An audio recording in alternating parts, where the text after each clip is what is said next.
How gymnasts keep their shoulders healthy and strong while doing so many risky exercises. By strengthening 4 hidden muscles that form the so-called rotator cuff you might never heard about. The strong rotator cuff is one of the secrets of healthy, strong and pain-free shoulders, and in this video I'm going to show you the most effective exercises for it. If your shoulder has already popped out, or you often feel like it's about to and you want to prevent it, or you simply want stronger and healthier shoulders, then stay with me and let's get right into it. As I mentioned, what we generally refer to as rotator cuff is actually 4 muscles which are stabilizing the shoulder joint. Specifically, they keep your humerus bone, the head of the humerus, in the glenoid fossa and move it. If your rotator cuff muscles are weak, your humerus can dislocate, which is not a pleasant experience. In my previous video, I've already talked about the complexity of the shoulder joint, which consists of 3 bones: the scapula, the clavicle and the humerus. What's important about the rotator cuff is the articulation between the humerus and the scapula. Since the head of the humerus is much bigger than the glenoid fossa, only 1/3 of the humeral head is sitting in the glenoid fossa at once. This allows a lot of mobility, but in return, less stability. That's why in certain movements, a lot of people feel like their shoulders want to pop out, and unfortunately, sometimes it happens that the shoulder dislocates. The overuse and strain of the weakened rotator cuff are also a cause of pain. Of course, we have the ligaments and connective tissues to keep the shoulder joint together. However, to strengthen the muscles around them is crucial. And here comes the rotator cuff, which I mentioned consists of 4 muscles: the supraspinatus, the infraspinatus, the teres minor, and the subscapularis. You don't necessarily need to know these muscles, I just show them so you understand better. The supraspinatus muscle in isolation creates abduction of the humerus, so when you raise your arm up on the side. The infraspinatus and the teres minor muscles in isolation perform external, lateral rotation of the humerus, and the subscapularis muscle in isolation performs internal or medial rotation of the humerus. These muscles work together to keep your humerus in the right position by compressing and depressing it to the glenoid fossa of the scapula.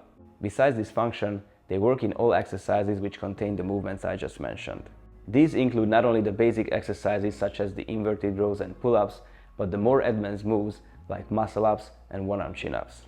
The rotator cuff muscles have a key role in these exercises, that's why their preparation is essential. Since most people don't practice and strengthen these movements and they only use the muscles in the exercise I mentioned, they develop pain, muscle strain and injuries. It's a similar missing link like the scapula stabilization, wrist preparation and core strength for many people. This is why I'm emphasizing preparation a lot and making these videos of each area. Let's see what are the most effective rotator cuff preparation exercises in order of intensity that gymnasts use. If you've never specifically focused on strengthening the rotator cuff before, then I definitely recommend to follow the order of these exercises, incorporate them after the general warm-up as part of the prehab routine, or as supplementary work at the end of your session before stretching. The first exercise is the laying lateral rotation. Lay on your side with bent legs. Support with your head and keep your body straight. Depress and slightly adduct your scapulas and keep them stable. Keep your elbows next to your body and bend your elbow in 90 degrees. Do lateral rotations like this, keeping your elbows fixed next to your body and concentrate on the rotation only. Do controlled reps, paying attention both in the eccentric and concentric phase. Use small weight, 5 to 10 pounds or just a water bottle. Do 15 to 30 reps depending on the weight you use. If you can perform your reps with confidence, move to the next exercise. The second exercise is the lateral rotation in standing. This is the same as the previous movement, but in standing, done with elastic band or a cable machine. Keep your scapula stable, depressed, slightly adducted, and pay attention to the right posture. Keep your elbows fixed so you can focus on the rotation, don't pull with your elbows.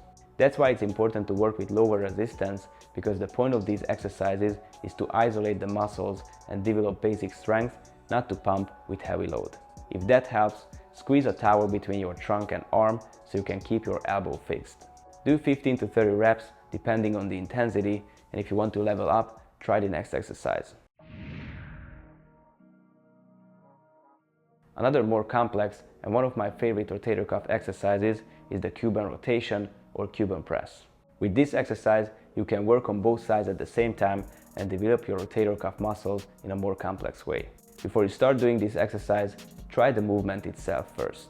The easiest way is to raise your arms to the side with depressed and adducted scapulas, then bend your elbows forward in 90 degrees.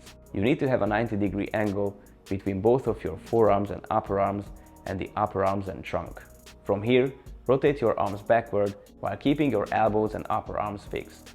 Don't move it up or down, neither forward or backward. Imagine that they are on a shelf. While rotating your arms, keep the 90-degree angle in the elbows as well. If you want to increase the rotating movement, you can continuously point backward with your thumbs. It's not an easy movement, but practice it in front of the mirror and it will be better and better. Once you got it, you can use an elastic band by standing on it or hang it somewhere. As you get stronger, you can use dumbbells or barbells as well. If you use heavier weight later or just want to fix the arm position, you can sit down and put your elbow on your knee as you see in the video. This execution is also good with lower intensity to learn the right technique and focus on one side at a time. Depending on the intensity, you can do 10 to 15 reps, and if you want to try an even more challenging exercise, you will love the next one. This is another favorite exercise where you need to do the same movement as in the Cuban rotation. Stand with bent knees and lean forward with straight back in about 45 degrees. First, depress and adduct your scapulas, then pull back your elbows to the side. You need to have a 90-degree angle between both of your forearms and upper arms and the upper arms and trunk. Do the same rotation as in the Cuban rotation. With this exercise, you can strengthen the rotator cuff muscles and improve your posture by using the deep back and scapular adductor muscles. Use small resistance. You can do it even with your body weight only, and if you want to grab weights, a water bottle or 3 to 5 pound dumbbells will do the job. Pay attention to the right technique and do 10 to 15 reps. If you incorporate these exercises, you will definitely feel the difference and be much stronger in many upper body exercises. You can prevent injuries and pain in both basic and advanced moves. If you want to learn more, get started with the plans that include all joint preparation exercises, programs and routines done by thousands of people worldwide. Download the Gymnastics Method app in the App Store or Google Play Store, become a member and get full access. If you like this video, give it a thumbs up and subscribe for more. And if you haven't watched my earlier videos, check them out on the screen now.